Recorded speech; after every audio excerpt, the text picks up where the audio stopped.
and then more specifically on law faculties or faculties of law departments, even though that other disciplines arguably can also have a very important role to play in terms of developing skills for those in the human rights field. Again, I'm only going to focus on those law schools who are arguably responsible for creating future lawyers. And here I want to stress that I interpret lawyers in the widest sense. Like, I can also use the term of legal professionals.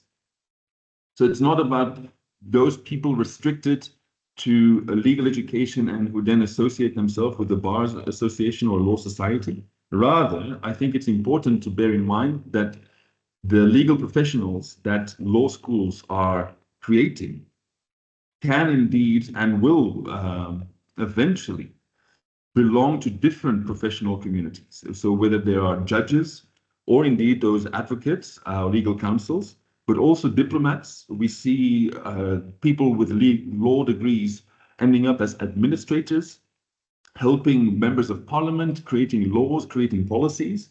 And I think that's key to bear in mind in terms of thinking of human rights education for future lawyers. Because what I think one of some misconceptions is that when a case is brought to argue or to claim a human rights infringement, that miraculously implementation will follow. But that is not the case. It is much more complex than that. And I think that is something we need to investigate more, because we are seeing essentially, and then I'm speaking from my role as the person tracking implementation for the African Court's decisions, we are seeing very low levels of implementation. And when I speak to people in the field professionally, and myself have personal experience for almost 20 years, when I engage with national judges and I ask them to what extent do they cite African human rights system decisions or norms, they all admit that they don't, or very, very rarely. And if I ask them why, they tell me that they've never been educated on it. And this is both from lawyers to judges to diplomats who do not even know about these systems. And that situation is almost as badly that even if I go to Addis Ababa, the headquarters of the AU, if I speak with diplomats there who are at least expected to know the ins and outs of the AU institutions, even they admit to not knowing about the African human rights system. And I thought, like, these kind of, although those are maybe anecdotal evidence, I do have a number of statistical numbers that will underline how poorly the state is right now in terms of the awareness of the African human rights system. So, for example, Frans already mentioned the Commission, which is already in existence for almost 40 years, the Children's Rights Committee, almost 25 years, and as Frans said, the African Court, almost 20 years. If we now look at the numbers, just a few statistical numbers, the Commission, in its almost 40 years of existence, has only received up to 600 communications, of which it has dealt with almost 400, has finalized almost 400, with almost 200 still pending. The Children's Rights Committee has received below 20 communications until now, in its almost 25 years of existence. And then the African Court, in its almost 20 years of existence, has received less than 400 cases, and has rendered more than 400 decisions. But if you even look at the rate of new applications being filed, this year, 2025, and we're at the last day of the first half, we've only received 2 cases, 2 new cases. Last year, 2024, we received 15, and the year before that, only 10. So if you're looking now at who are bringing cases, arguably the court can receive, and I'm sure that all of you know this in the room, cases from 34 countries or against 34 countries, although they would have to come through the Commission.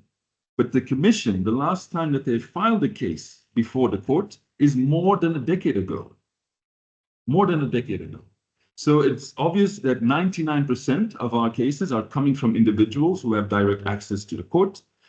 And if you look at those 8 countries which still allow direct access. And of course, from next year onward, it will only be 7, Tunisia having withdrawn as well. That represents, if you add up the population, 136 million people, give or take, 136 million people. And out of those 136 million people, the total population of those 8 declaration countries, only 2 cases have come this year. And again, only 15 last year. So what does that mean? Does that mean that there are no human rights violations taking place in that country, in those countries? And for that reason, there's no need to call upon the African court? I don't think that that's the case. I do believe that there is another possible explanation.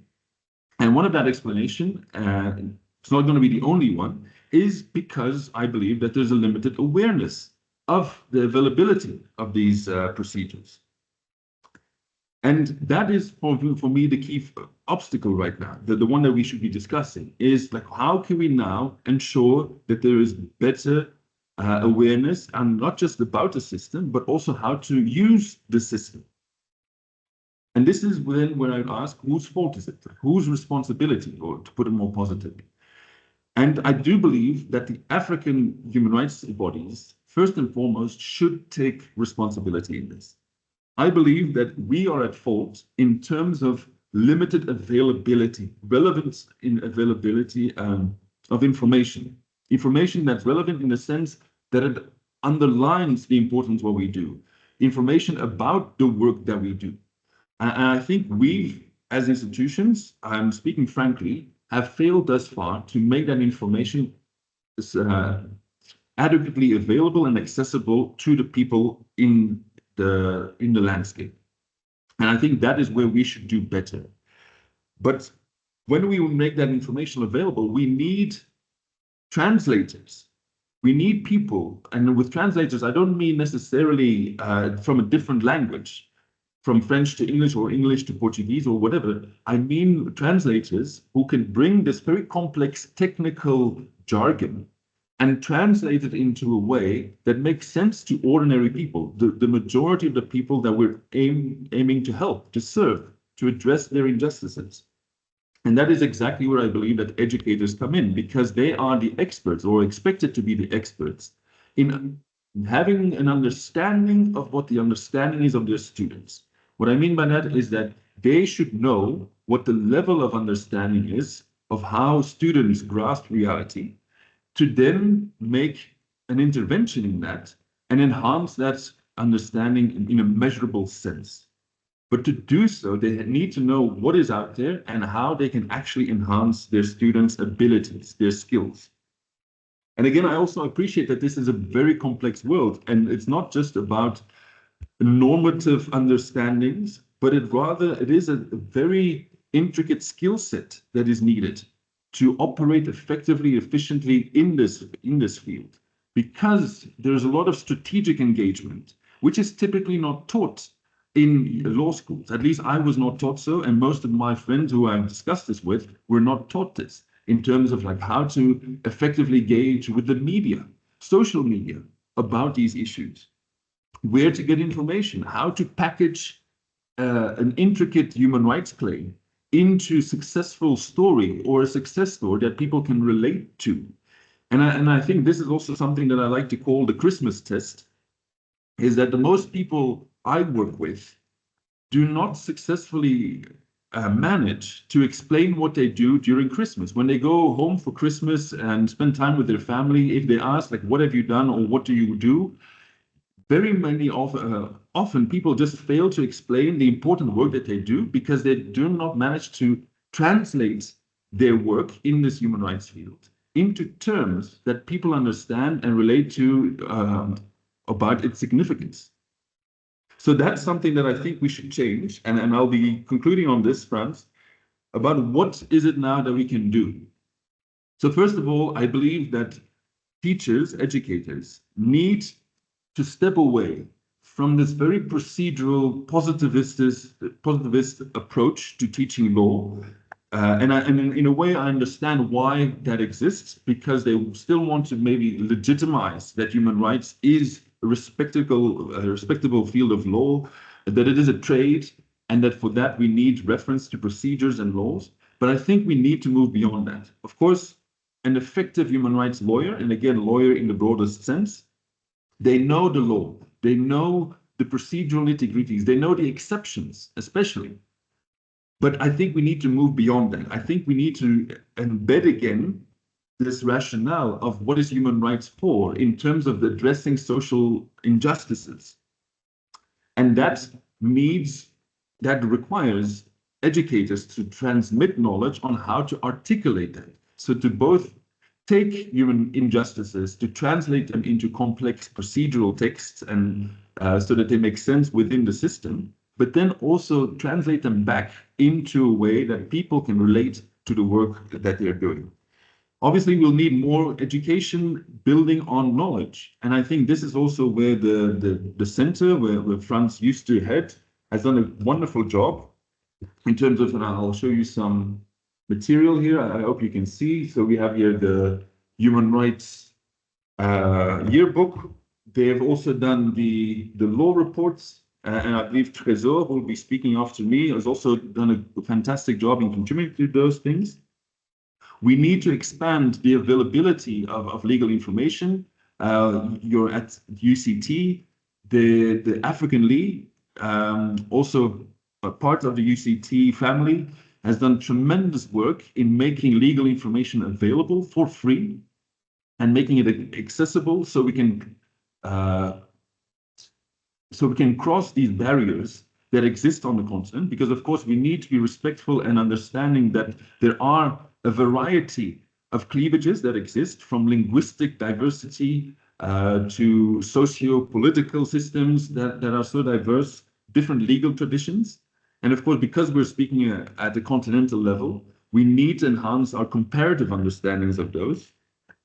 But we need, just in general, more knowledge about the system so that we can continue to build the capacity, strategic capacity, the skills of the future legal professionals, so that they can actually help make use of the tools that exist and can continue to expand on them.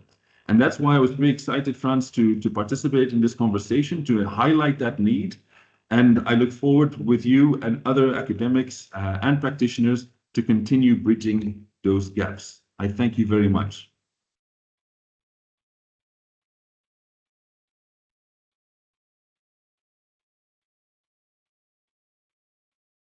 I'm sure there will be questions and comments from the audience. Maintenant, nous tournons vers professeur Trésor Macunia. Il est professeur à l'Université de Goma, en DRC, et aussi professeur extraordinaire avec le Centre des droits humains à l'Université de Pretoria. Et il va discuter l'enseignement du droit humain africain, des droits de l'homme. Qu'est-ce qui se passe? Et le rôle transformateur des concours de procès simulés. On va essayer. Trésor, vous êtes là? Oui, je suis la France. Vous m'entendez? Oui, bien sûr. Continuez, s'il vous plaît. Merci beaucoup pour la parole et pour l'invitation. C'est un plaisir d'intervenir en ligne. J'aurais bien voulu être là, mais les circonstances des dernières minutes ne m'ont pas justement permis d'être avec vous en présentiel. Brièvement, dans, je crois, les 15 prochaines minutes, et je vais développer sur l'enseignement du droit africain, du droit de l'homme en RDC, le rôle transformateur de concours de procès fictifs. Donc, je vais m'appesantir sur 4 points essentiels. Le premier point, je vais brièvement voir le contexte de l'enseignement de droit de l'homme en RDC, et puis voir un peu, encore brièvement, les fondements juridiques de cet enseignement. On va voir les manifestations de l'enseignement du système africain de droits de l'homme en RDC, et puis conclure par le rôle transformateur que peuvent jouer le concours de procès fictifs en droit de l'homme en général, mais également le droit international pénal et le droit international humanitaire. Alors, s'agissant du contexte en République démocratique du Congo, sur le plan d'abord géographique, j'aimerais dire que je vais me concentrer sur l'expérience de la République démocratique du Congo, sans justement avoir la prétention de parler au nom ou de refléter l'expérience de tous les pays francophones. Et le deuxième élément, c'est que je vais utiliser le concept droit africain de droits de l'homme. C'est le concept qui est adopté par les systèmes d'enseignement en RDC. On ne parle pas beaucoup plus du système africain de droits de l'homme, c'est plutôt le droit africain de droits de l'homme. Et quand je parle de droit africain de droits de l'homme, je vois beaucoup plus le droit organisé par, sur le plan normatif, le droit organisé par la Charte africaine des droits de l'homme et des peuples, mais également sur le plan institutionnel, je vois les institutions de l'Union africaine en matière de droits de l'homme, particulièrement la Cour, la Commission et le Comité. Et en dernier lieu, en termes d'observation préliminaire, c'est que les concepts droits de l'homme, droits humains, droits et libertés fondamentaux seront probablement utilisés dans le cadre de cette présentation de manière interchangeable, même si on le sait très bien que ce sont des concepts qui ont théoriquement des sens différents. Alors, quel est le contexte général d'enseignement des droits de l'homme en RDC? Il faut remarquer et faire remarquer que au-delà de l'enseignement du système africain de droits de l'homme ou du droit africain de droits de l'homme et des peuples, un fort accent sur l'enseignement de droits de l'homme en RDC est récent. Le système universitaire en RDC n'a toujours pas, en tout cas essentiellement en droit, insisté sur l'importance de l'enseignement de droits de l'homme ou de droits et libertés fondamentaux. Le système que la RDC avait avant les récentes réformes qu'on appelle les réformes LMD, ne consacrait que 30 heures d'études ou d'enseignement sur le droit de l'homme, précisément en dernière année, ce qu'on appelait à l'époque la licence, la deuxième année de licence. Donc, les étudiants n'étudiaient le droit de l'homme que durant 30 heures pendant 5 ans d'enseignement, ce qui était déjà inefficace à l'époque. Et cet enseignement de droit de l'homme pendant les 30 heures durant un cursus des 5 ans s'est concentré la plupart des fois sur l'enseignement de droit constitutionnel de droits de l'homme. Ça veut dire ici l'aspect droits et libertés fondamentaux en droit constitutionnel. Et le recours au système international, les Nations Unies, les systèmes africains n'étaient que périphériques. Et très souvent, recourir au système africain ou enseigner les systèmes africains dépendait essentiellement du cursus ou du profil de l'enseignant. La plupart des enseignants qu'on avait, en tout cas jusqu'il y a peu, en RDC, avaient essentiellement étudié, en tout cas les professeurs, avaient essentiellement étudié en Belgique, en France, ou bref en Europe, ce qui les rapprochait beaucoup plus du système européen ou du système onusien plutôt que du système africain.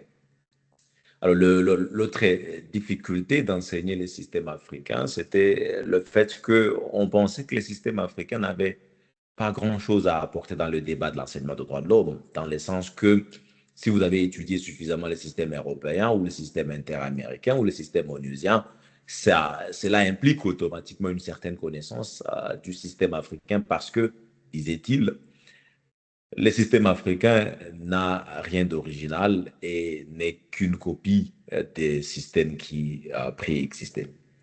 Voilà un peu la difficulté qu'il y avait à enseigner le système africain à l'époque. Donc, non seulement qu'il y avait une forte concentration sur l'aspect droits et libertés fondamentaux, donc d'un point de vue constitutionnel, mais également les enseignants préféraient plutôt enseigner les systèmes qu'ils maîtrisaient beaucoup plus, c'est-à-dire les systèmes européens ou onusiens, contrairement au système africain que peu d'enseignants, et jusque maintenant, je peux le dire, ne maîtrisent pas suffisamment. Alors, ce qui m'amène au deuxième point. Est-ce qu'il existe un fondement juridique, on est juriste et on parle des textes, il existe un fondement juridique s'agissant de l'enseignement du système africain de droits de l'homme au niveau universitaire ou au niveau secondaire?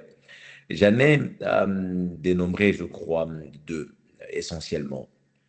S'agissant d'un fondement direct de l'enseignement des droits de l'homme en RDC, et plus précisément de l'enseignement du système africain, mais il existe également un fondement indirect. S'agissant du fondement direct, on retrouve dans un certain nombre de constitutions africaines, y compris la constitution de la RDC, une obligation imposée à l'État de pouvoir diffuser le texte juridique international en matière de droits de l'homme, y compris la Charte africaine des droits de l'homme et des peuples, à travers l'enseignement. Donc, en RDC, à travers l'article 45, mais également au Bénin, par exemple, à travers l'article 40, l'État a l'obligation de diffuser les textes de droits de l'homme, dont la Charte africaine des droits de l'homme et des peuples, à travers l'enseignement, la formation des militaires et ainsi de suite. Et cette obligation est très importante parce que justement, la charte étant un instrument qui est ratifié par presque tous les États africains, contribue à la transformation ou à l'humanisation des questions politiques ou des questions sociétales. Alors, l'importance, et le docteur Michel a dit précédemment, on ne peut revendiquer le droit contenu ou garanti par la charte que lorsque on maîtrise ce droit. Et dans certains pays francophones, il existe justement cette obligation constitutionnelle de pouvoir enseigner ce droit. L'autre obligation, c'est une obligation indirecte qui découle justement de la place qu'occupent certains textes dont la charte, dans le préambule, comme texte à valeur supérieure, à valeur supralégislative, mais infraconstitutionnelle. Et cela exige justement que les gens maîtrisent ces textes en particulier. Troisième point de ma présentation, quelle est maintenant ou quelles sont les manifestations de l'enseignement du système africain ou du droit africain de droits de l'homme et des peuples? En RDC, depuis la récente réforme, on a aujourd'hui un cours spécifiquement ou spécialement dédié au droit africain de droits de l'homme. Ces cours est de 17 heures, donc 12 heures d'enseignement de cours magistral interactif, c'est que l'enseignant enseigne, et pour les 5 heures sont des travaux pratiques qui sont assurés par les collaborateurs de l'enseignant ou ce qu'on appelle chez nous les assistants. Donc, dans 12 heures, en deuxième année, les étudiants congolais aujourd'hui ont la possibilité d'apprendre systématiquement les normes et les institutions du système africain de droits de l'homme. Mais comme vous pouvez le constater, déjà, ce droit n'a reçu que 17 heures, alors que d'autres systèmes ont reçu à un moment 20 heures et les restes. Alors, l'opportunité qu'on a souvent quand on enseigne ces cours, ce qui n'était pas avant, c'est que les étudiants découvrent les particularités du système et de la charte en particulier, les institutions qui sont mises en place, la Cour, la Commission et le comité, mais aussi et en particulier, c'est une opportunité de discuter des grands arrêts ou d'une grande jurisprudence de ces trois institutions. Je crois que l'enseignement du système africain passe également en deuxième lieu à travers les échanges dans les matinées scientifiques, les conférences et autres qui sont organisées à l'université. C'est également une opportunité de partager les textes majeurs. Dans mon expérience, par exemple, je distribue les recueils des décisions de la Cour, les recueils des décisions de la Commission, mais également les recueils des documents clés de droits de l'homme. Et ces documents sont essentiels parce que ça permet justement aux étudiants de comprendre, même s'ils n'ont que 17 heures, aux étudiants de comprendre les questions essentielles du système africain de droits de l'homme. Et de plus en plus, aujourd'hui, avec l'avancée ou les avancées technologiques, on voit des étudiants qui sont connectés et des collaborateurs, et grâce auxquels ils reçoivent les arrêts et les décisions émanant des différents organes qui leur permettent justement de comprendre les évolutions normatives et institutionnelles de plus en plus en vogue. Alors, malgré cette avancée à travers un cours spécifiquement dédié aux droits africains et aux droits de l'homme, on se rend compte qu'il y a des faiblesses. Les faiblesses, notamment le fait que la plupart des enseignants demeurent jusqu'à là moins intéressés à enseigner le système parce que, encore une fois, pour le gros d'entre eux, parce qu'ils ne maîtrisent pas trop le système ou ils n'y accordent pas suffisamment d'importance. C'est ainsi qu'intervient justement le rôle que les concours en procès fictif peuvent jouer. Parce qu'il y a un certain nombre de rôles que ces concours peuvent jouer. Le premier, à mon avis, c'est mettre à la disposition des étudiants et de l'équipe qui encadre les étudiants qui participent à ces concours les textes majeurs du système africain. Je me rappelle, moi, personnellement, la première fois que j'étais entré en contact avec un document, les recueils des décisions de la commission, c'était en 2013, en 2014, lorsque je préparais un concours de droits de l'homme et de DIH à Kigali. À cette époque, il n'y avait pas de cours de droits de l'homme dans mon cursus parce que les cours qui existaient ne se concentraient essentiellement que sur le droit constitutionnel et que donc le premier contact avec les décisions de la commission, c'était à travers ces recueils que j'avais eu parce que j'ai préparé un concours. Et ça, c'est très important. C'est une opportunité de découverte. Moi, régulièrement, chaque année, les étudiants me demandent s'il y a des nouveaux numéros des recueils lorsqu'ils sont en train de préparer leur concours. Donc, les concours, c'est une opportunité de découverte des normes, des jurisprudences et des institutions. Lorsqu'on participe au concours, le deuxième rôle ou la deuxième importance, c'est les dialogues et l'échange, les interactions autour du système. On se rend compte que les concours Christof en particulier est essentiellement centré sur le système africain de droits de l'homme. En fait, après une semaine de participation à ces concours, l'étudiant revient dans son pays ou l'étudiant revient dans son université, non seulement avec des documents réécrits ou des versions soft, mais également avec une connaissance avancée des questions de l'heure dans ces systèmes. Et je crois que c'est très important. Le troisième niveau, le troisième rôle, c'est en fait cette idée d'africanisation de l'enseignement des droits de l'homme à travers une fertilisation croisée des idées des droits de l'homme et des idées constitutionnelles. Parce que lorsque les étudiants proviennent de la Namibie ou de l'Afrique du Sud, d'autres de la Côte d'Ivoire et du Bénin, il y a ces interactions au-delà des traditions juridiques héritées de la colonisation et qui renforcent justement l'importance de droits de l'homme ou de l'enseignement de droits de l'homme. Et surtout, ce qui est aussi important, le fait que les encadreurs, qui sont des enseignants ou des assistants, qui viennent au concours, rencontrent les autres enseignants. Et il y a des discussions pointues sur la façon dont eux enseignent le droit de l'homme dans leur pays et cela peut justement influencer l'apprentissage de droits de l'homme dans certains autres pays francophones. Mais pour que cela soit réel ou soit réalisé, il y a des préalables qui doivent être suivis, notamment dépasser les barrières qui sont imposées par la tradition juridique ou les systèmes juridiques, dépasser également les barrières qui découlent du fait que très souvent, ce sont les mêmes personnes qui participent au concours, ce qui ne fait pas circuler les idées de droits de l'homme au sein d'une même université, ou que ce sont les mêmes universités qui sont généralement invitées au concours, ce qui ne fait pas bénéficier à d'autres universités la même connaissance.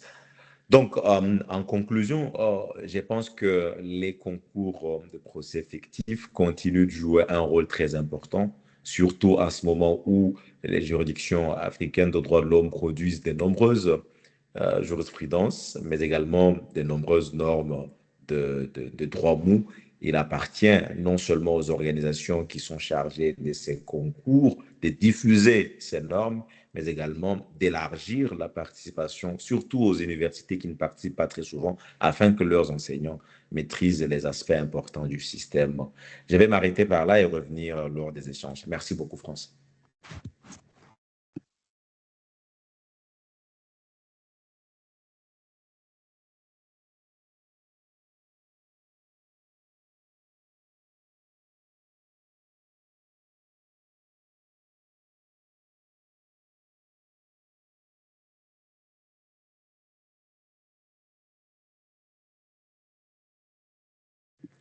We can't hear you.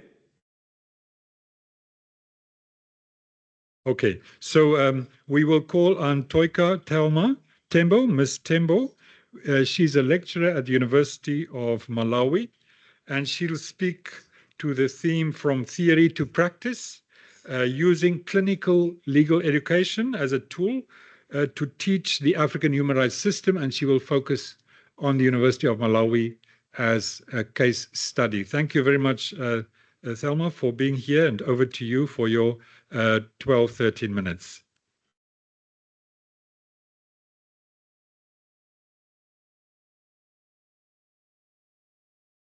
Toika, you are there?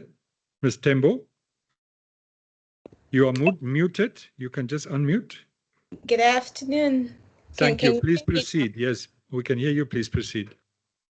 Thank you. As earlier introduced, my name is Teuka. I am a lecturer at the University of Malawi in Malawi. Perhaps what wasn't mentioned in Prof's introduction is that I'm actually a product of the Moot competitions. So it is quite a pleasure to be here and share my thoughts on how we can leverage clinical legal education to teach African human rights systems. What I would like to do today is to highlight what clinical legal education is, the models that it could take and its features, and then demonstrate that the features of clinical legal education are actually quite important for addressing the challenges of teaching African human rights. And I'll do that by using the University of Malawi's clinical legal education program as an example of how to successfully leverage clinical legal education to teach African human rights.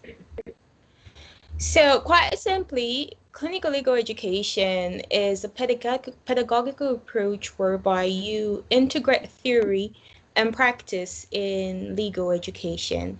It's intended to be experiential, to be community-oriented, and to involve and immerse students in critical reflection on their experiences and how that relates to Black letter law.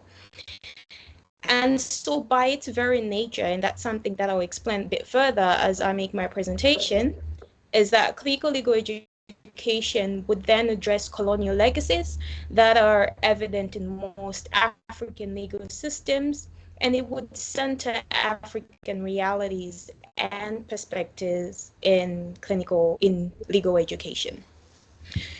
Principally, clinical legal education takes 4 models. So you will see it evidenced by a law reform model, a participant observer model, a teaching model, and a service model.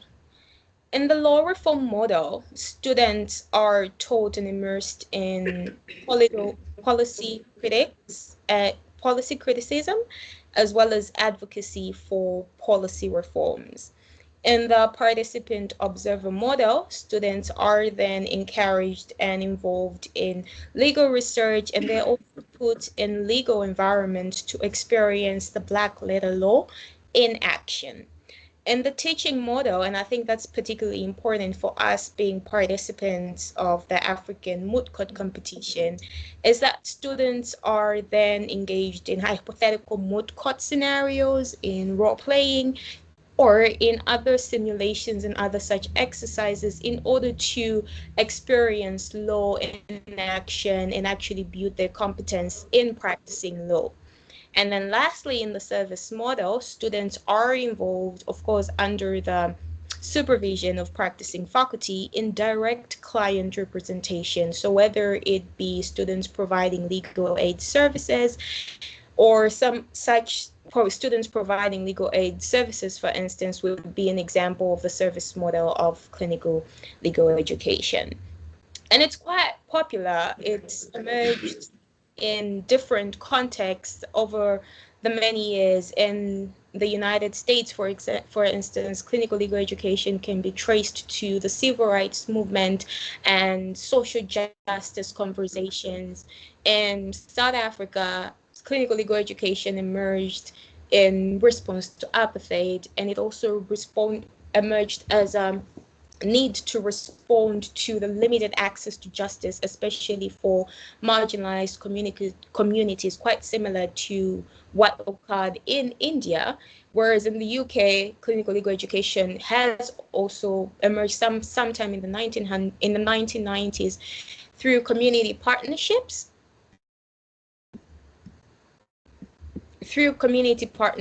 And some street law programs as well. Now, what makes clinical legal education particularly suitable as a tool for education are some of its features that I'm going to highlight to you today.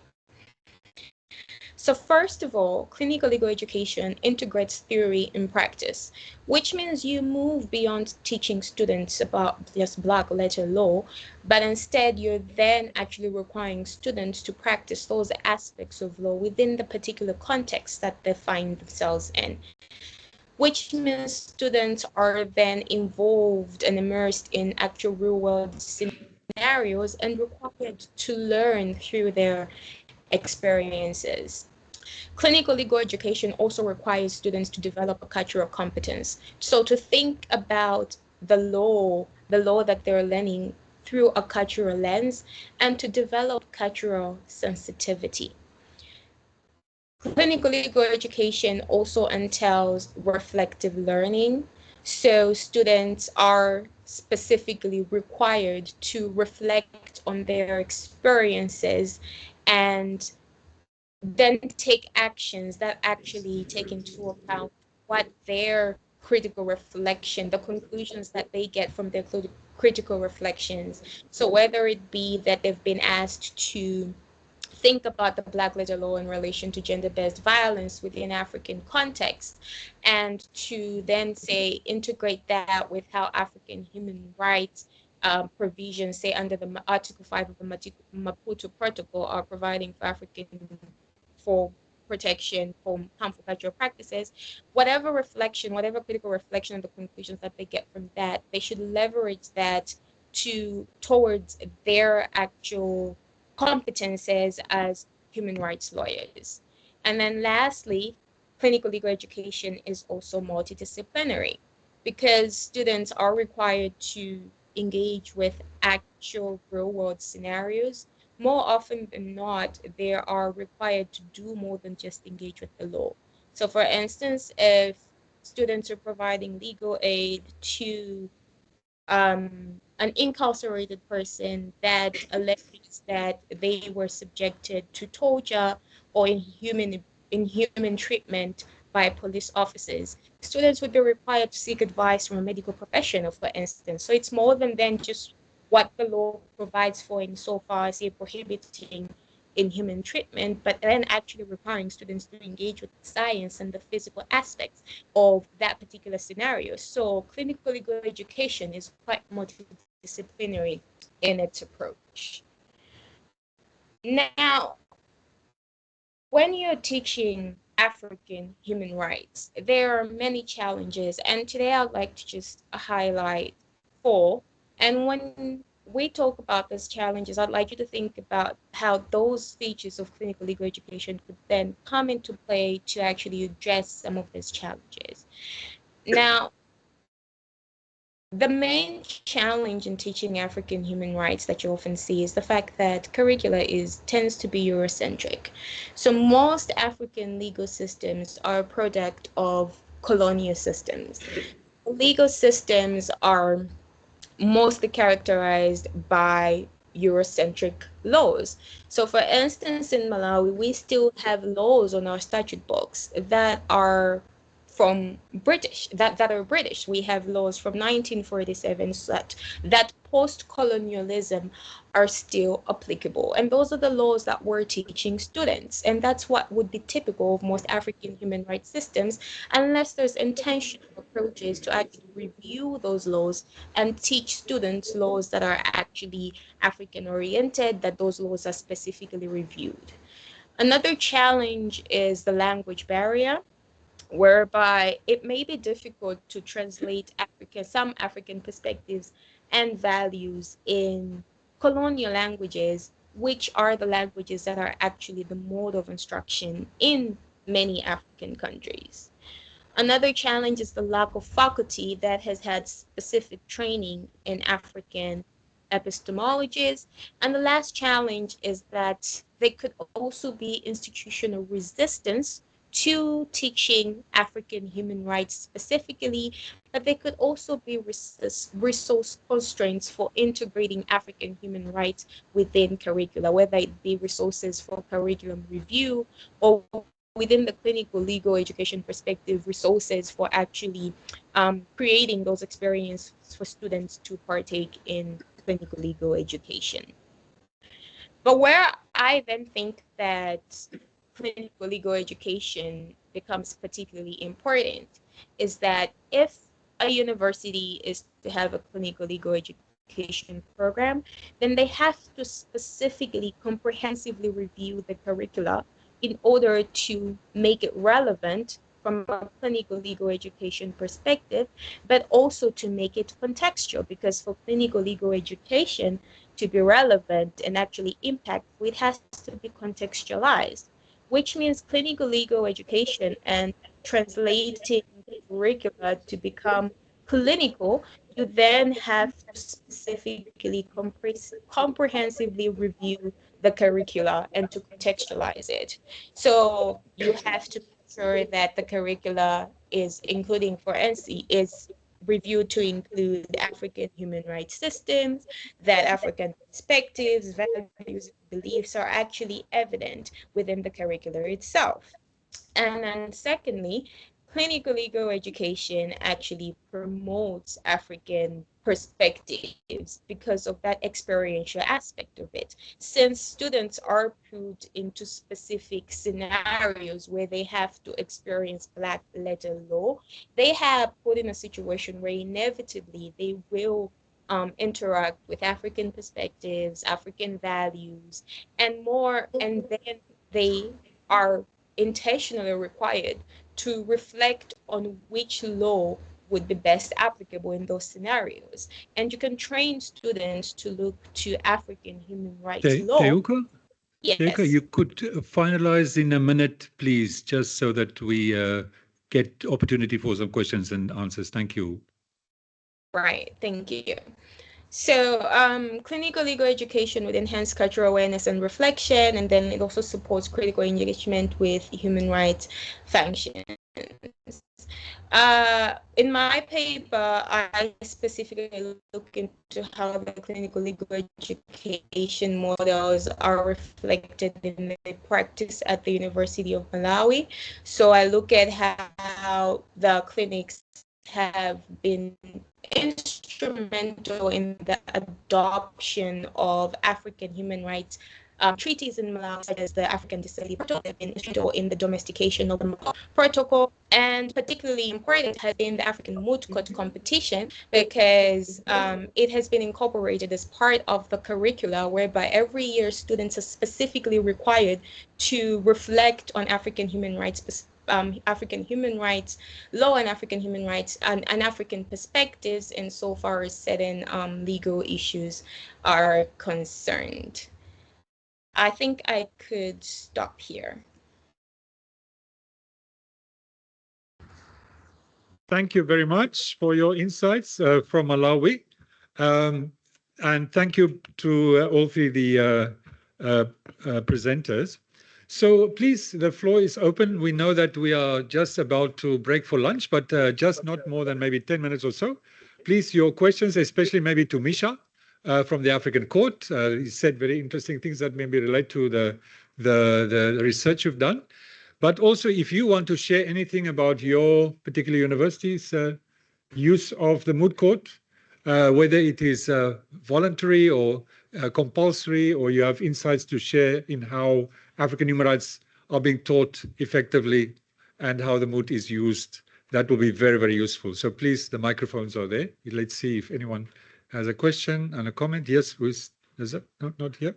Yes, please. There. Here, we can start here in the front, please. Thank you very much. And there, I see one there. Yes, and one there. Yes, thank you.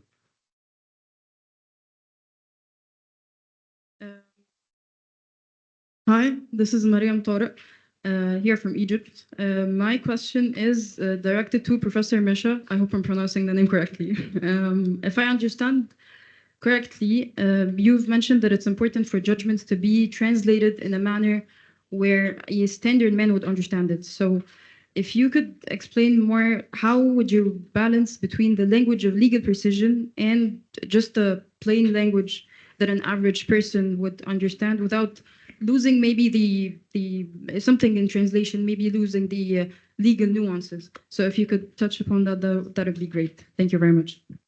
Thank you very much. I hope, Misha, you heard that question. Let's go to, there's a gentleman there, but you can go at the back. There are two hands at the very back as well. Let's take the gentleman here. Thank you. Sorry. Good afternoon, everyone. I'm thankful to be here. And my question is just about the dissemination of information about the human rights situation, not only for law students, because I know that every law student is aware of the situation, is aware of his rights, but more for the other sciences. For example, there's some things that doctors, I'm talking about medicine, can't do when they're operating a certain patient. And there are some things that businessmen or people that hold factories cannot do relatively to their workers. So I was wondering, how can we, law students, try to make other people from other fields of science aware of this situation, and especially aware of what they can and what they cannot do? Thank you. Thank you very much. Thank you. I think, yes, Professor Leroux. Thank you. I've got a question for Misha. Your comment about the responsibility to expand the awareness of the system, is there any initiatives from a diplomatic side to get more governments to buy into it and to make the necessary declaration? Who's doing that kind of work, if anybody, or how should it be done? Thank you. Thank you very much. Yes, please. Boa tarde a todos. Meu nome é Xavier Sicanso. Sou professor de Direito Internacional Público. Venho de Moçambique, mais precisamente do Instituto Superior de Ciências e Tecnologias de Moçambique. Na verdade, não é uma questão, é apenas um comentário sobre as apresentações que foram feitas há pouco tempo, sobre um tema extremamente importante, que é sobre a importância do ensino dos direitos humanos em África. Particularmente, alinho pela posição que foi apresentada pelos oradores, no sentido de que somente com o conhecimento dos direitos é que nós podemos reclamar em caso de violações. O que nós temos assistido, principalmente em Moçambique, é que há fraca cultura de direitos humanos. Poucos juristas conhecem os direitos humanos. Tanto advogados quanto juízes, assim como procuradores. Então, há poucas universidades que lecionam matéria específica de direitos humanos. Então, é importante que se faça esse engajamento ao nível das universidades para que os estudantes já saiam com esta cultura dos direitos humanos embebida em si. Para os países lusófonos também é um grande desafio essa questão dos direitos humanos, porque primeiro, pela sua participação nestes concursos, e aproveito neste momento para endereçar os meus parabéns ao Centro de Direitos Humanos da Universidade de Pretoria, porque neste momento já temos um grande número de universidades lusófonas a participar deste concurso. Este é um mecanismo que vai permitir com que esses estudantes possam, mais adiante, ser defensores de direitos humanos. Então, é importante que se engaje outras universidades de outros países, como, por exemplo, Cabo Verde, São Tomé e Guiné-Bissau, que não estão presentes nesta sala, neste fórum, mas são países que nós sabemos que existe um grande nível de violação de direitos humanos. Então, é importante, tanto ao nível dos que trabalham no Tribunal Africano, na Comissão Africana, mas também ao Centro de Direitos Humanos da Universidade de Pretoria. Eu creio que tem um grande papel a jogar para que estes países lusófonos possam estar nas próximas edições neste fórum, que aí sim podemos ter mais juristas que saibam direitos humanos e possam ser grandes defensores e difusores desta causa. Obrigado. Thank you very much. Maybe I'll take one more comment. Yes, let's go there. Thank you very much, Professor Michael.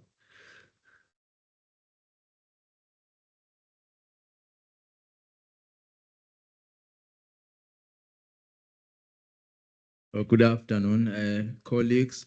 My question is just also a comment. I believe that the teaching of human rights must be transformative of the students of human rights, that is producing more than scholars in the field of human rights, but it must produce advocates and champions for human rights. So how can that be achieved? Okay, let me go back to the speakers. Misha, I trust you heard the two questions specifically directed to you. One around how do we simplify the court's work without losing precision? And secondly, how perhaps what is the role of the court and what other role players need to be invoked in addressing the withdrawal or the lack of declarations under Article 34.6. Maybe, Misha, we hear you first. Hi, Franz. Thank you very much. Yes, and I hope you will forgive me that I'm also taking the opportunity to just add a few comments on the previous speakers and to essentially align myself with them, but there may be a few points worthy of highlighting. So I think, Franz, what I'd also like to urge you on is to maybe guide us towards some explicit way forward. Like, how can we take this conversation into something more practical, so it doesn't remain in the room there or in this virtual space between us? And to maybe add to that, I just want to kind of riff off of some of the things that were already said by the previous speakers and some of the concerns raised by the questions of the audience, is that perhaps we can take this opportunity, this conversation, as a starting point for some sort of a strategy development, some sort of a strategic document that would actually highlight again the problem statement that we've been discussing, and to then see what exactly can we do and how can we build on what, of course, you and colleagues have already been doing for a long time, but how can we really make sure that we make progress, given that we've already highlighted some of the key challenges here. So that's maybe just one proposal for you to think of like, how can we develop a collective strategic document, which can still be very open-ended, but maybe that it can flag some of the things that, for example, Trésor highlighted, of this lack of African human rights system textbooks. Can we create something like that to be specific to the African context, which would then also address the concern raised by Tembo? That we would also look at it from a multidisciplinary approach. That's also something that she highlighted, which I fully agree with. That we look at that nexus between constitutional law, international law, and look at like who should be the teachers of the African human rights system. Should those be constitutional law professors or educators, international law professors, something in between, all of them? So those are the kind of things that I'd like to prompt you on, to look at how can we constructively take this conversation forward. To then return back to some of the questions specifically addressed to me. One was the question about translation. So I think you're right that the sense of like, yes, legal nuances are all important, but I think it depends on what objective is that you're trying to achieve. And there might be multiple objectives or purposes of talking about an important landmark decision. And I think there's that old saying that the best teachers or the best experts in a particular domain manage to explain their very complex subject matter in a way that a child or a 5-year-old might understand. And of course, I'm not using a child of 5 years old to necessarily to use as the reference point, but the idea behind it is valid, as in, if you can manage to explain a complex matter in simple terms, that means that you really master the subject matter. And to make it more relatable, I think, or more pragmatic, I think it will be important to maybe use success stories and using those of like how one particular case could mean the same thing in other cases, but you can transmit a core message by using one success story, which would be relatable to that person. And of course, that requires a lot of expert knowledge of different fields to find the right example that makes that one story relatable to the person. But if you manage to do that, then everything else will follow gradually. So I think it is that translation that we need to put more thought in, and to manage to convey the key idea. And then obviously it can be unpacked further the more interest there might be in terms of getting to the legal nuances. Very quickly, the other question was about these initiatives to get more people to buy into the system. And the question was more about what is already being done. So the African Court since 2010 has started doing sensitization missions where the court, mostly led by the president and maybe one other judge and some registry staff, would go to a country, speak to the president of that country, speak to the president of the Speaker of Parliament, Minister of Justice, hold sensitization missions, activities where, for example, we go to a law faculty, explain what the African Court is about, and then in that way try to persuade them of the value of joining the African Court family. That's one of the key initiatives that we've been taking, and we've done almost more than 50 of those missions. The African Commission, when they also go on fact-finding missions or sensitization missions, would also typically highlight that whether or not that court has already ratified the protocol, meaning they have accepted our jurisdiction. When we meet once a year, it used to be twice a year, but now it's once a year with the African Union policy organs, we would also typically highlight which states have not yet ratified the protocol and then try to sensitize them that way. But we certainly encourage more a bottom-up approach of educators emphasizing on like where the gaps are. And in our experience, it very much has been one or two dedicated people who were positioned with the necessary political capital to whisper in the ears of the key policy makers about the value of the court, and that way ensure that the necessary steps were taken of ratifying the instrument. So in our experience, I've heard many stories that it was just a few people strategically placed who were actually doing that kind of lobby work for us to get the ball rolling. And so I do believe that in each country, if we would be more targeted, I think we can very easily have more low-hanging fruit of people joining the system. But we need to activate those people. I think, Frans, those were the two main ones. Thank you very much, Misha, for that. Let's go to Teuka. Maybe on the issue of how do we go beyond law students, the question about multidisciplinarity, I think you touched on that, Teuka, please.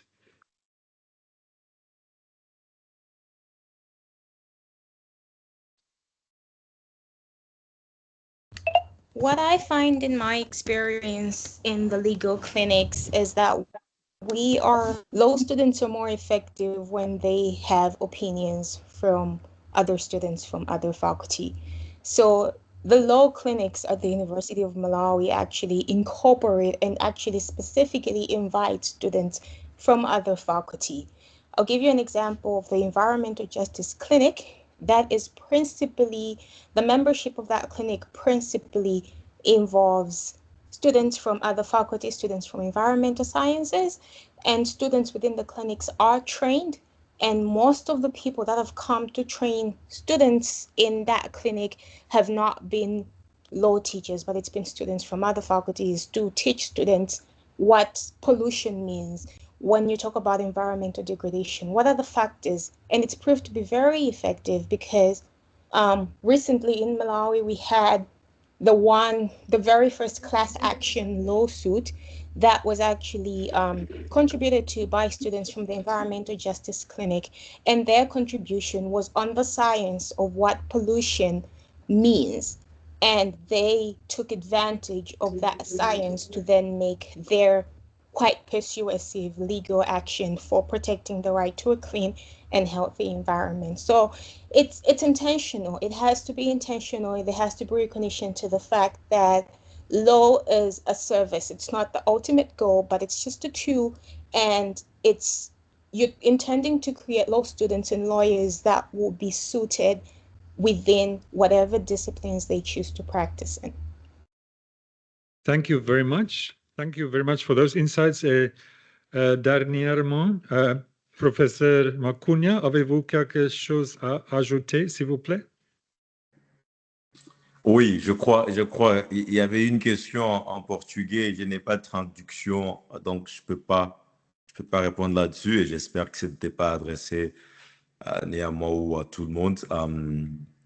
La dernière question, je crois que c'était posée, qu'est-ce qu'on fait pour que les étudiants ou l'enseignement contribuent également au changement effectif. Je crois que c'était le dernier intervenant qui a posé cette question, mais je pense la réponse également se trouve dans l'approche que l'on prend ou l'approche que l'on adopte. Parce que si vous restez et demeurez positiviste dans votre approche, ça veut dire vous ne faites qu'enseigner le droit de l'homme comme un ensemble de normes, de droits positifs dont l'objectif est de protéger la dignité humaine et la liberté. Cela ne va pas déboucher sur une certaine transformation ou un certain rôle que les étudiants doivent jouer dans la transformation. Mais si vous allez au-delà en adoptant des approches socio-juridiques et en indiquant que le droit de l'homme en particulier a pour fonction également de transformer la société, de transformer les pratiques inhumaines ou les pratiques déshumanisantes ou les pratiques politiques qui ne sont pas conformes à l'idéal des droits de l'homme post-1990. Et on va au-delà en disant qu'il y a une certaine transformation. Là, à ce niveau, on peut arriver à obtenir des étudiants ces changements de paradigme. Parce que le grand problème, et je vais m'arrêter par là, le grand problème est que lorsqu'on forme des juristes, on se limite à uniquement leur dire que ce sont des gens qui doivent maîtriser les lois, les normes, afin de régler des problèmes juridiques qui se posent, soit en tant que conseiller juridique ou soit en tant qu'avocat. Mais rares sont les facultés de droit qui concentrent l'enseignement du droit sur des idéaux transformateurs ou sur une philosophie ou une idéologie de transformation, comme c'est le cas, par exemple, l'Afrique du Sud. Cela passe justement par la réalisation par plusieurs que le droit, d'abord, c'est un outil politique, mais le droit peut être utilisé peut être et a toujours été utilisé par les politiciens pour imposer leur bon vouloir et pour réaliser leurs intérêts. Mais lorsque on aborde le droit comme un outil neutre, chargé de réguler les relations sociales, ça pose problème et on ne pourra pas arriver à la transformation tant voulue. On va produire des étudiants et des nouveaux diplômés en droit qui ne connaissent rien de l'outil transformateur qu'ils ont appris pendant peut-être 3, 4 ou 5 ans. Merci beaucoup à tous. So thank you very much once again. I think Misha has given us a challenge. I don't think there's an opportunity to really discuss it fully, but I would suggest that perhaps we can form some form of loose alliance between the universities who are present here over the language borders, and we can collect best practices and write to everyone who's here and get those practices and look at challenges, and maybe on that basis see how we can consolidate something between us, challenging as it may be, and also aligning what Misha suggested we do to collect experiences and see, how can we improve this lack of awareness and lack of maybe material available. So we commit ourselves to that. Maybe when we meet as judges for the preliminary round, the lecturers, we can reflect for a moment on that if there's an opportunity. But for now, once again, although they are not present here, I think we can give a round of applause. Maybe they hear us online. Thank you very much. A round of applause if you can't hear it online. And we thank you very much. And I hand back over to the moderator for the day session. Thank you.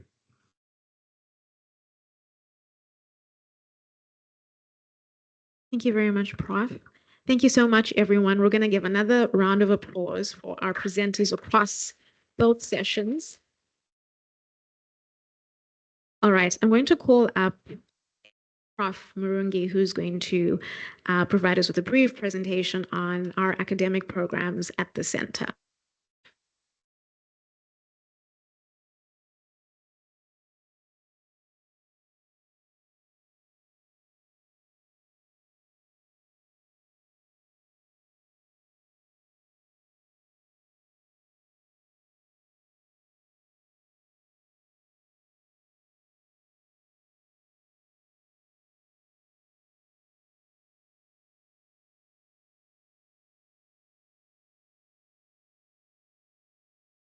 Good afternoon. Good afternoon. Thank you. That sounds better. So I am back. I was here early in the morning, and I'm here at the tail end of the conference program. I will try my best not to keep us here for a very long time. However, I like to think that this is probably the most exciting part of this program. I'm kidding. But if you are a Moot participant, meaning that you're still, in the process of finishing your undergraduate studies, I think this is a very interesting program for you. But even if you're a faculty member, I think there will be something for you to take away from this afternoon. So maybe just to get started, let me see, just by an indication of hands from the faculty reps, anybody who is an alumna of the center. Can I see? There. There's a couple, right? Yes. If you did a program or programs from the center, a lot of them are not here, and a lot of them probably are not indicating yet, but there's quite a number of center alumni who are present as faculty representatives right now, accompanying teams. So I have the pleasure of starting my presentation at the time when we are supposed to be finishing. So I am not going to have a lot of time to speak through this. But the point of why we thought it necessary to have this brief, if brief, conversation is that, one, of course, the obvious one, we have a captive audience, so you're here. But two, that this is the group of people that we expect is also interested in a lot of what the center does, right? And particularly in terms of the academic programs, so that we hope that this will give you an understanding of what we do and how you can engage further beyond the Moot. So I started by asking how many of the faculty reps or the others have been part of the center programs before. But let me also just ask amongst the faculty reps, how many of us were in the Moot? Right? How many were in the Moot? I can see quite a number of hands going up. So the reason I'm asking that is that there's also a direct link between the Moot and the academic programs. Often at times we see that people who were in the Moot eventually end up undertaking postgraduate studies with the center, which is something, of course, we are very happy to have. And so we thought that rather than just speculating on it, we would just have a moment to share exactly what these programs are. So as you may know, if you've interacted with us so far, the Center for Human Rights is a department of the Faculty of Law at the University of Pretoria. So yes, we are here currently hosting the Moot in Cape Town, but we are from the University of Pretoria as an academic department, and we also have another side of us that does advocacy and engagement across the African continent, which is what a lot of people interact with. However, as an academic department, we present a number of academic programs, all of them at the postgraduate level and focused on human rights and trade and investment law. So I'll just quickly go through these programs. The reason why I asked this to come up is because at the end, I will just show you very briefly how to go about it and where to find the information. So I'm not going to do a lot of detail right now. So the center offers 5 master's programs, right? 5 master's programs. One of them is the Human Rights and Democratization in Africa, which is what most of us are familiar with because it's a flagship program of the center. The Human Rights and Democratization in Africa has been around for 26 years. We have graduates we are just shy of 700 graduates from across the African continent, which is pretty much almost every country on the continent. We have someone who has graduated from those countries. Then we offer a master's program in sexual and reproductive rights in Africa. This is a program that is now 11 years old. And we have also quite a number of graduates across the African continent. Of course, in all these programs, we try as much as possible to reach graduates beyond across different countries in Africa. Then we have a third program, which is the Masters in Disability Rights in Africa. It's a much more recent program. We have had 3 cohorts of students, and we are expecting a cohort of students in 2026. Then we have a Master's in Trade and Investment Law in Africa. So that feels a little bit off the other human rights, but this is on trade and investment law in Africa. And the main focus really is to engage with African development, right? To engage with African development, to understand the intrigues of trade and investment law, the different institutions.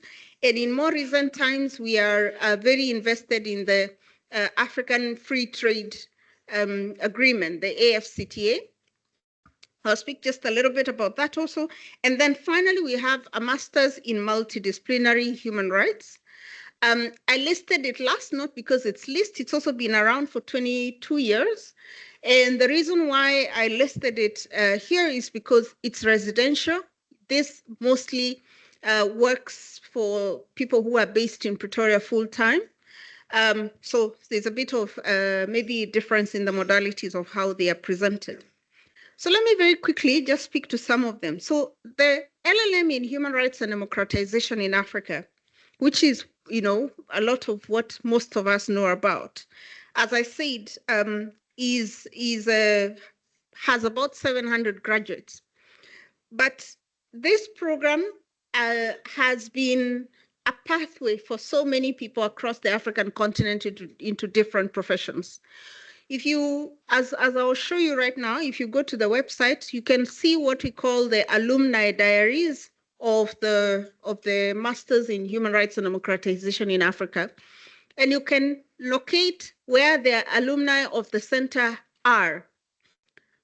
They're everywhere, right? And they're in very important institutions. The African human rights system essentially is largely stocked with our graduates. The Sexual and Reproductive Rights in Africa program is also increasingly, I say increasingly because it's a lot younger, but the graduates of this program are also in very influential programs, positions at national level, whether they are teaching, whether they are judges, whether they are in prosecution or other legal professions. As well as trade and investment law, we have representation in pretty much all the core trade institutions, and we also draw expertise from this for the teaching, like the Afrexim Bank, African Development Bank, the World Trade Organization, and a number of other organizations. So why should this be of interest to you, right? Well, as there are 2 sides to this coin. There is the reason of why we do it, and there is the reason of why it should interest you. The center does this because we find it necessary to fill a skills gap, right? So while we all know that there is a human rights need across the continent for informed advocates, for people who are engaging with governments from a point of knowledge, there isn't a lot of Pan-African programming within academia. So this is one of the areas that we hope to respond to, and also in a way to reverse the brain drain. So it has been the practice that most Africans will have to go out of Africa to go and study and get credentials. And what happens is a lot of times the Africans don't come back, and they are mostly the brightest brains of the continent. And so this is an opportunity for us to keep the brains within Africa and also to continue engaging from a credibility point of view, connecting scholars and faculties. I think this is also one of those events. So if you go through our programs, you'll be engaging with scholars from across the continent. The classmates that you have, the classmates that I had as having gone through this program myself about 17 years ago, the The classmates that I had are still here. Fokiso, are you still here? Hi, Fokiso. Fokiso was my classmate. He's still there. Maria has left. Professor Maria, who was moderating the session just before, was also my classmate. There's a couple of us that you can see this in practice, right? A lot of us year mates are here. It connects faculty, it connects people working in different professions from different countries. So this becomes a huge asset for you. And of course, we are making a huge contribution to our democratic governance. As I said, we are everywhere. Sometimes we don't like to claim everybody that we have because probably they're not where we want them to be. But we are everywhere in systems of governance, ministers, chief justices, prosecutors, in every level of government. So it really improves our human rights and democratic governance on the continent. But most essentially, for those of us who studied a bit earlier, when we were studying, most of the time, if you have to cite research, you have to cite European research or other continents. We have come a long way, and we are at a point where you can actually develop an entire paper using African scholars, right? So this is one, for us, is a big win, but it's a continuation of building an African scholarship and an African voice in scholarship, that we also have an opinion about the things, especially the things that pertain to us. So this is part of the reason why we are doing it. So we are also building, epistemological, making our epistemological contribution to the discourse on human rights. But for you, why should you be interested?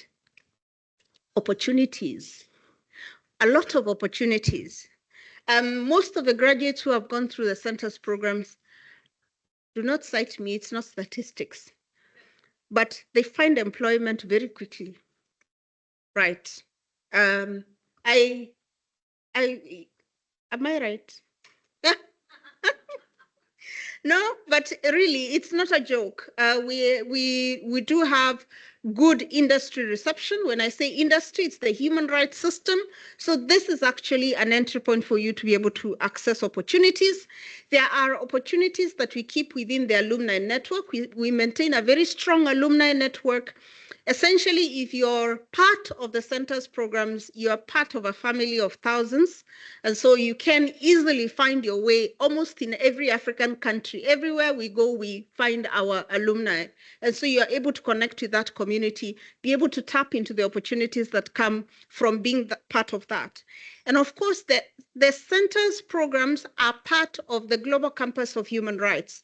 So we are the African Regional Campus of the Global Campus of Human Rights, which is in every continent, technically. So it also opens you to those opportunities.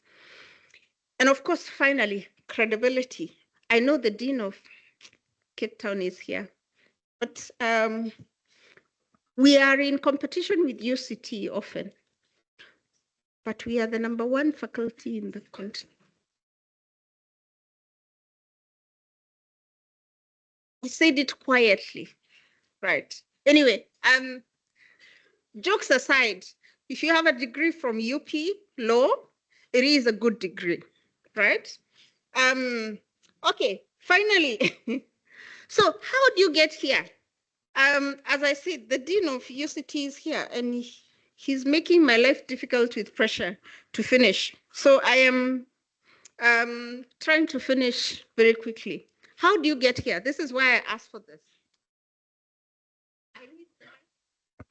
I can shout, I'm a teacher also. Will I be able to? No, it has to be there. Okay, can we go to the tab? Can you please just go to the academic tab? There is a drop-down menu. The mouse is wireless. This mouse? No.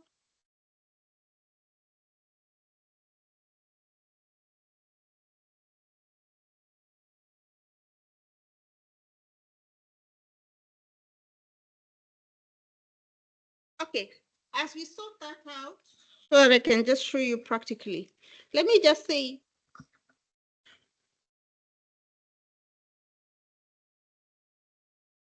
I don't want them to get to the phone. Okay, they will get to the phone either way. You will, if you go to the center's website, right? All the information is, it's there now. Okay, so if you're looking to join any, they can hear me. I can just hold it here. Oh, thank you. Thank you very much. So if you are looking at the academic programs that are available, and you go to the center's website, you'll find the academic tab. You can find the drop-down menu. In the drop-down menu, you choose a program that you're interested in, right? So for argument's sake, because it's the first one there, you have the LLM, Human Rights and Democratization. You find this page. You will then find the How to Apply tab, and you can just follow the prompts. A lot of the information that I have given you is here, is on the drop-down menu. So mostly we are looking for law graduates, right? So this is the right crowd. We are looking for law graduates, but in some of our programs, we also have other students who are non-law graduates. You still graduate with an LLM because of a recent development in our higher education sector, but you will, at least if you're not, for those who are not LLB holders, then they also have to have a very clear experience in the human rights field that then, is qualified. So you will get this kind of information on the website. Please just take time to look into it. Now, you need, these programs are very highly competitive, right? I have to end. Okay, the dean, who is also, by the way, an alumna of the program. Academic excellence, we are looking for potential to impact the human rights field. We look for gender and geographic diversity. So when I say it is oversubscribed, we are looking at all these factors. We are looking at people who are from minority groups, as well as strong recommendations. So just pay a bit of attention to who is recommending you, right? Good to know, please pay attention to the deadlines. Most of them are coming to an end at the end of, I know I'm switching off this one. At the end of July, except one, SRA ends on 15th of August. It is completely online. Do not send documents to us. It is completely online, unsubmittable. And it is, the shortlisting and everything is done by a group of people. So canvassing will not really help you for shortlisting.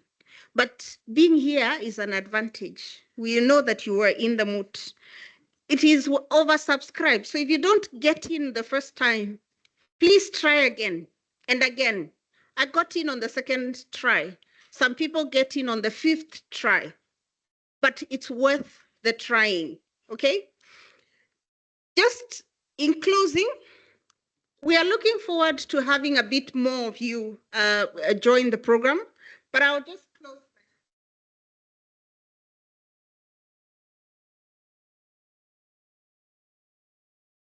We are requesting for the faculty reps and even the students, the teams, you'll find these posters with our teams outside, right? We are requesting that you can take, please, only one per faculty. The reason why is that unlike popular belief where we think that we are no longer using these things, we have realized that this is one of a very important way of attracting people's attention to the program. And then you can go online and check it. So please feel free to take one and put it in your notice boards wherever you came. When I joined the program, it was because of a poster that was put on our notice board all those many years ago. In 2005, I saw a poster like this, and I applied and submitted with a post office. I sent my application with post office, and I got in.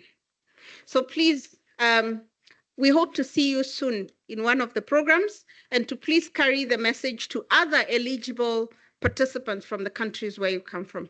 Thank you very much, Dean.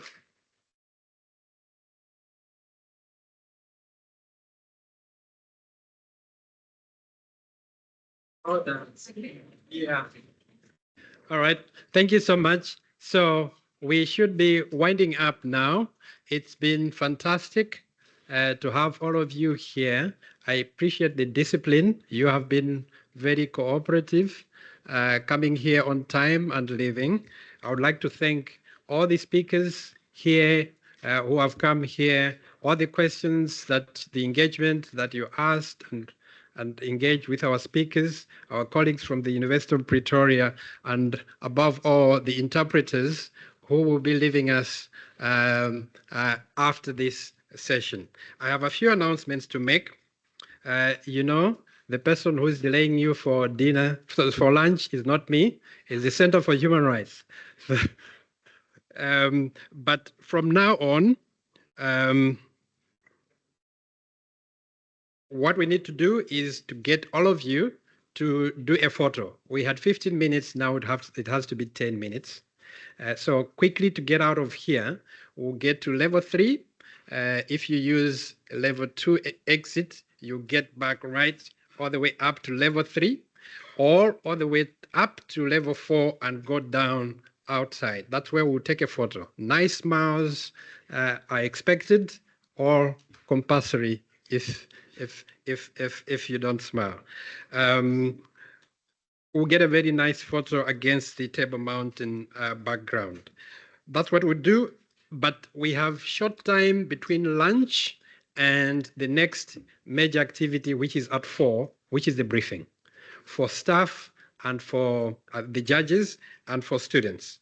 Students will congregate back here at 4 o'clock for briefing, and then judges, faculty reps will congregate in LT3. It is on level 2, just behind Kramer 2A and 2B. So just outside, if you go, you turn around, you will get to LT3. That's at 4 o'clock, which means we have very limited time between the end of lunch, which is 3 o'clock, and the start of the opening ceremony at 5 o'clock. We expected that you would go to your hotels and change, but there's just too limited time. We expect that you hang around here. But what we'll need to do is after 3 p.m. or soon thereafter, when you have lunch, you clear the place where we'll have lunch in preparation to allow the service providers to prepare for the opening ceremony. So you can sit in the other desks just on level 3, or on level 2, level 1, just outside here. There are many places to rest. So I hope you have gotten the instructions. At this stage, I will ask that we quickly move out of this building to get to level 2. Is there something else? And please leave all the earphones here. All the earphones, leave them here. Thank you so much.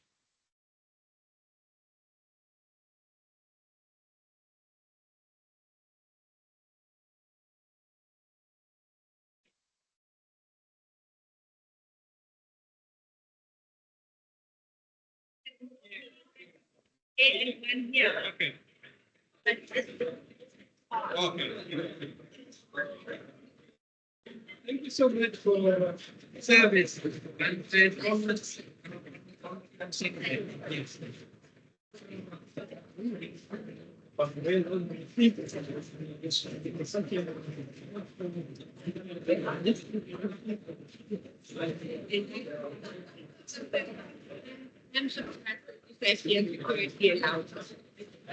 I'm surprised the security allowed. It's not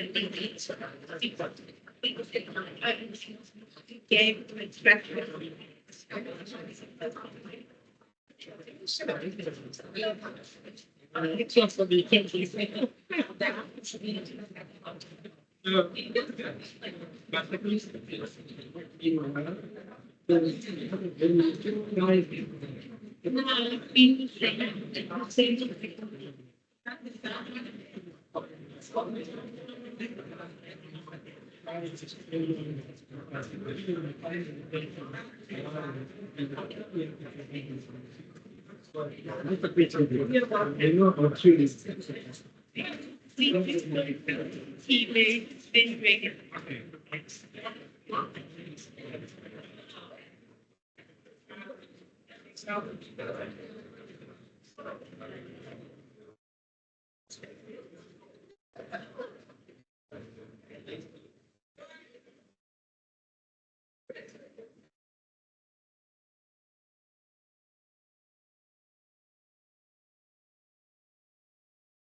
Okay.